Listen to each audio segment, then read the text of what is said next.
Bismillahirrahmanirrahim. Assalamualaikum warahmatullahi wabarakatuh. Sambil menunggu buka puasa, kita sedang berada di Makkah, yaitu di Masjidil Haram, tepatnya di Pelataran Ajiat.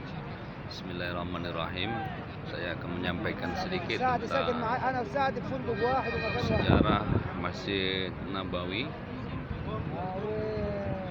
Sahabat kaum muslimin semuanya, ayah bunda dan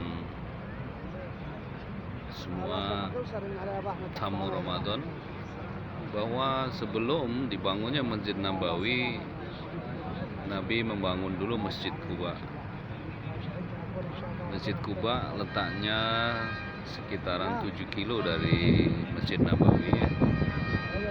Namun demikian Rasulullah di Masjid Quba Rasulullah tidak lama, hanya berdiam beberapa hari setelah mendirikan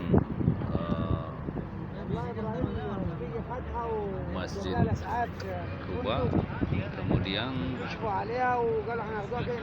Rasulullah berhijrah atau melanjutkan hijrahnya menuju Masjid Nabawi, dan Rasulullah mengendarai unta bersama dengan beberapa sahabat, diantaranya dengan sahabat Abu Bakar.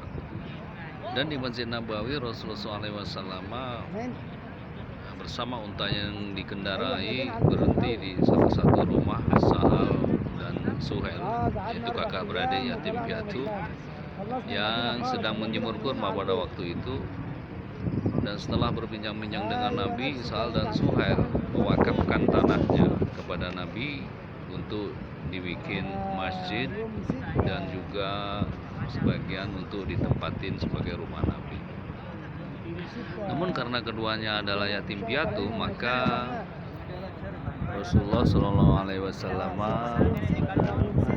membeli tanah wakaf itu dan uangnya diberikan kepada Sahal dan Suhail, tetapi dengan cara mencicil agar Sahal dan Suhail bisa kembali memiliki tanah dan bisa kembali untuk bekerja, yaitu mengeringkan kurma. Jadi Sahal dan Suhail ini adalah bekerja sebagai pengering kurma dan kemudian dijualnya di pasar, dan pasar daripada Masjid Nabawi yang kemudian nanti berada di dekat Masjid Nabawi dan berdekatan dengan tempat di mana Abu Bakar pernah dilantik menjadi seorang khalifah. Nah, wakaf dari para sahabat di antara Sahal dan Suhail untuk bikin Masjid Nabawi, selain itu juga ada wakaf dari sahabat Nabi yang lain, yaitu Abu Thalha Al-Ansari, di mana Abu Thalha Al-Ansari mewakafkan semua tanahnya yang berada di sekitar Nabawi itu berikut dengan sumurnya yang bernama Sumur Haq, yaitu yang berada di pintu utama Masjidil Nabawi, yaitu pintu 22 atau disebut juga dengan Bawabah Isnin wa Ishrin. Alhamdulillah kita dapat buka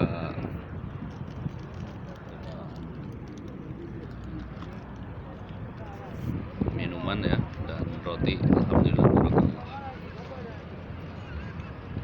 Dan sekarang sumur itu ditutup dengan karpet, dan di sebelahnya ada rak untuk Al-Quran dan beberapa rak untuk sepatu dan sandal ya, di nomor 1200 sekian.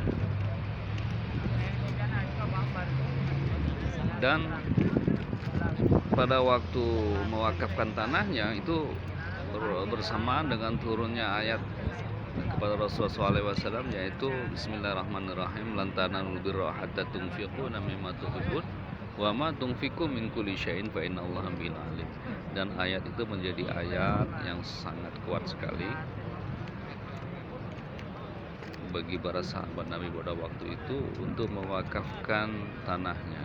Dan oleh karena itu maka barang siapa yang sholat di Masjid Nabawi, pahalanya adalah 1000 kali lipat daripada salat atau beribadah di masjid yang lain. Makanya umat Islam, terutama jamaah umroh, jamaah haji dari Indonesia berbondong-bondong mewakafkan Al-Quran ke Masjid Nabawi atau ke Masjidil Haram. Selain ahli wakaf,